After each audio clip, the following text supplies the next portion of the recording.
सुप्रभात छात्रों, मेरा नाम नीलम शर्मा है।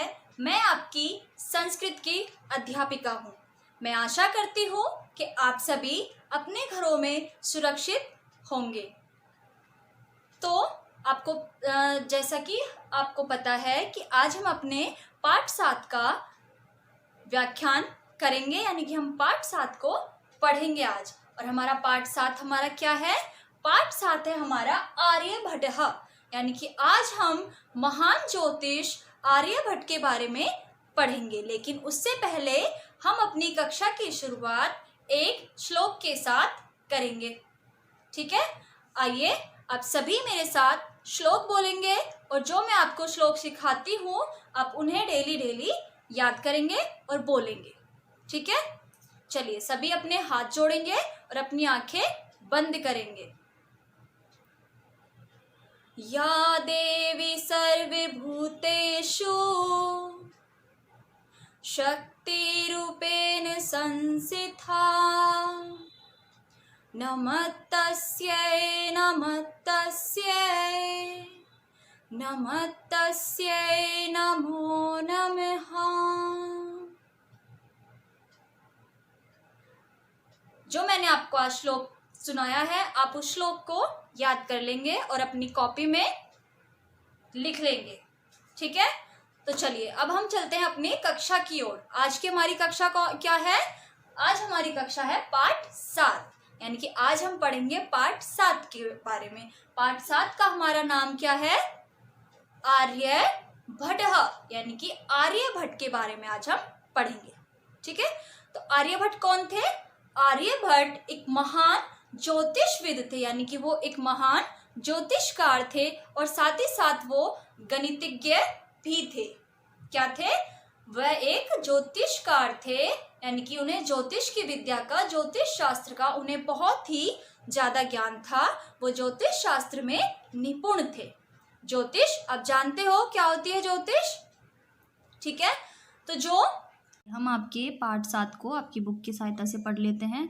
आर्यभट्टः महान गणितज्ञ खगोलविद आसीत्। आर्यभट्ट महान गणितज्ञ और खगोलविद थे। आर्यभट्टस्य जन्म 476 तमे ख्रीष्टाब्दे बिहार प्रदेशस्य पाटलिपुत्रे अभवत्। आर्यभट्ट का जन्म सन 476 ईस्वी में बिहार प्रदेश के पाटलिपुत्र में हुआ था।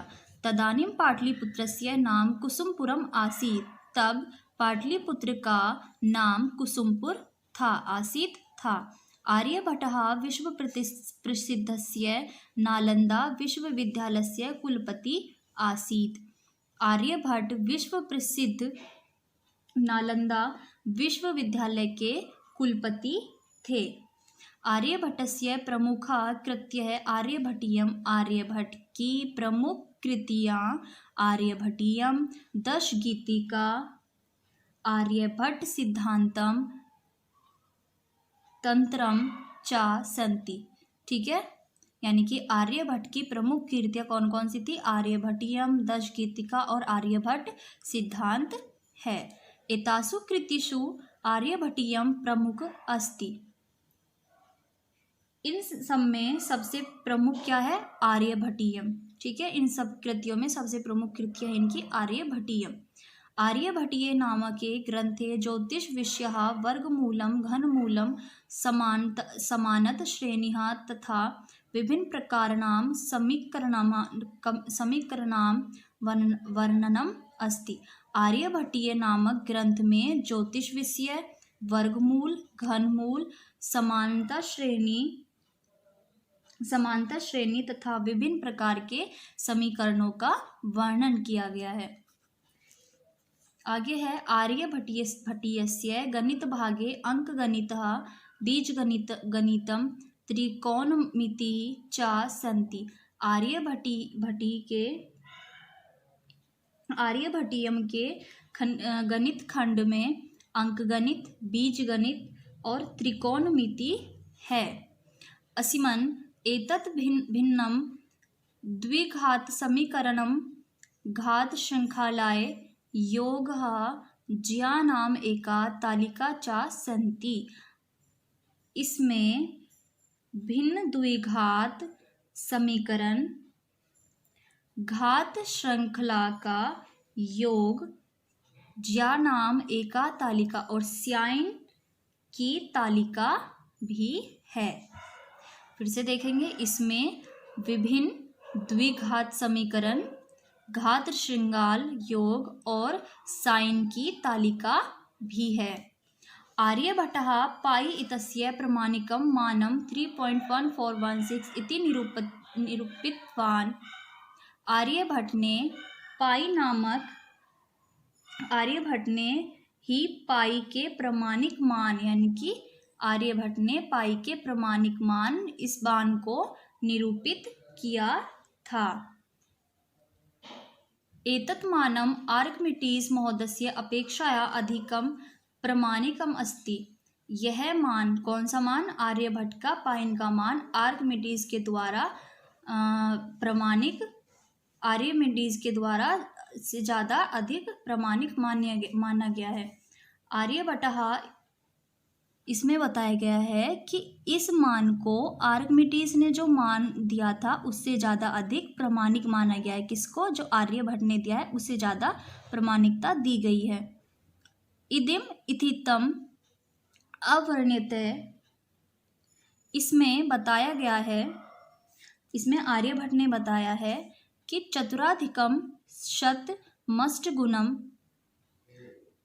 कि यदि 100 में से 4 जोड़ें, यदि 100 में 4 जोड़ें, द्वाषष्टि स्तः सहस्राणाम, 100 में से 4 जोड़ें, 8 से गुना करके फिर क्या आएगा? द्वाषष्टि स्थताम, यानी कि 62,000 जोड़ें। इस विधि से क्या होगा? एक बार फिर से देखेंगे आप।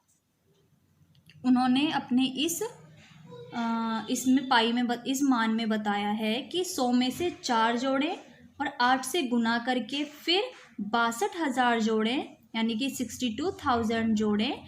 इस विधि से आगे देखेंगे। अयुतद्वत्स्य विश्वकंभस्य आसनौ व्रत परिणः, तो इस विधि से 20,000 परिधि वाले व्रत का व्यास ज्ञात किया जा सकता है।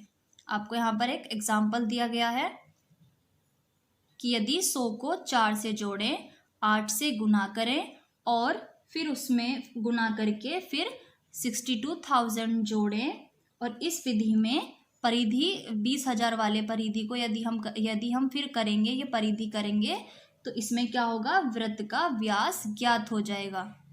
ठीक है।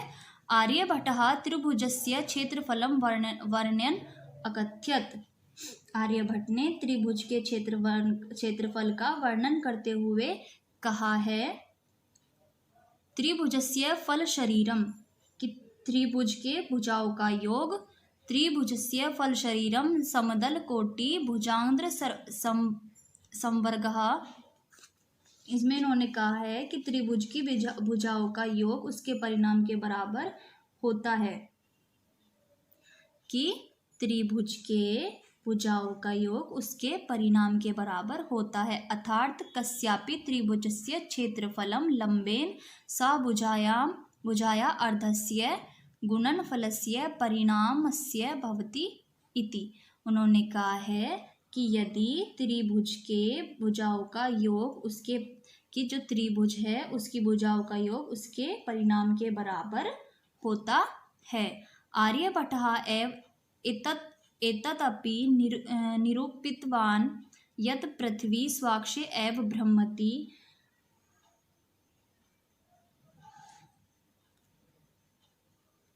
पृथ्वी अन्य ग्रहाः च सूर्यस्य परिक्रमा कुर्वन्ति इत्यपि अन्वेन श्रामविपितं आर्यभट्टस्य गौलपादस्य 9वें श्लोके वर्ण्यम् आर्यभट्टः कथयति सा।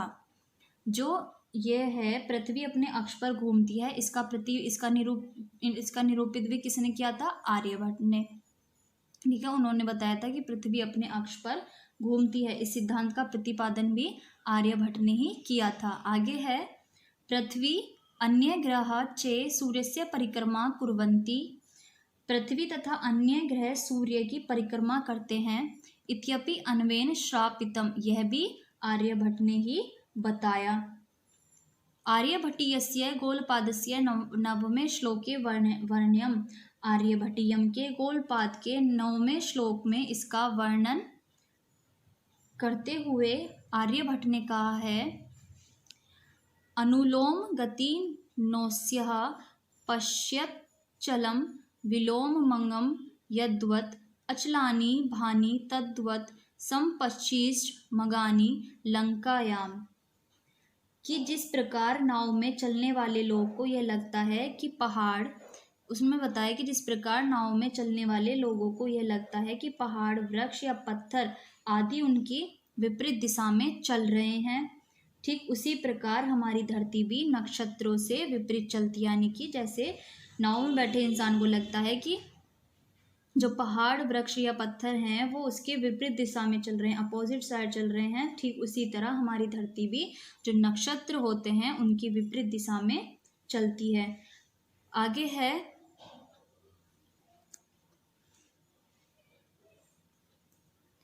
ये आपका श्लोक है और ये उसका अर्थ दिया गया है। अस्य भाव, यानी कि इसका अर्थ है अस्ति, यह है यथा नौकायाम जना जलधाराय प्रवाहेन अग्रे सरन्ति तथा चा ते चिंतयन्ति यत वृक्षा पाशिणी पर्वता अद्य विपरीत यान्ति।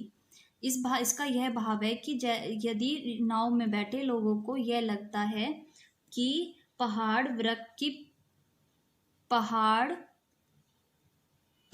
वृक्ष और पर्वत उनकी विपरीत दिशा में चलते हैं तथैव गतिमानायां पृथ्व्याम् अस्नाम अपि नक्षत्राणि विपरीत दिशायां चलमानानि दृश्यन्ते इति। उसी तरह पृथ्वी भी, हमारी धरती भी नक्षत्रों के विपरीत चलती है। आर्यभट्टस्य भारत विज्ञाने अतुलनीय योगदानं वर्तते। आर्यभट्ट ने भारत के विज्ञान के क्षेत्र में विशेष योगदान दिया है। अतएव अस्माकं प्रथमा अंतरिक्षयानस्य नामः आर्यभट्टः इति कृतम्, जिस कारण हमारे पहले अंतरिक्षयान का नाम आर्यभट्ट रखा गया।